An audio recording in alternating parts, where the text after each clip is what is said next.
আমাদের প্রিয় দল জাতীয় দল বিএনপির সংগ্রামী মহাসচিব মাননীয় মন্ত্রী আমাদের প্রিয় নেতা আমার প্রিয় নেতা জনাব মির্জা ফখরুল আলমগীর স্যার এখানে উপস্থিত আছেন।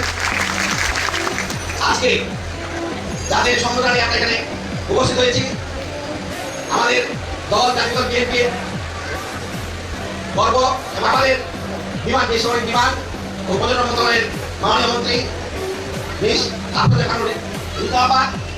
উপস্থিত আছেন আমাদের প্রতিমন্ত্রী জনাব রশিদ খানুর মিল্লাত ভাই সহ আমাদের সারুঘাট 3 আসনের মাননীয় সাংসদ জনাব জাহিদুর রহমান এবং উপস্থিত মঞ্চে নেতৃবৃন্দ এবং আমার সামনে আমার এই জেলার বালিয়াডাঙ্গি হরিপুর রানীশঙ্কর পীরগঞ্জ এবং রুইঘাট ঠাকুরগাঁ থেকে আগত ভাই বোনরা, উপস্থিত সাংবাদিক এবং ইলেকট্রিক মিডিয়ার ভাই বোনরা, সবাইকে আসসালামু আলাইকুম। আজকে এই দিনটি আমাদের ঠাকুরগাঁবাসীর জন্য সবচেয়ে গর্বের দিন এবং এই দিনটি আমরা স্মরণ রাখবো।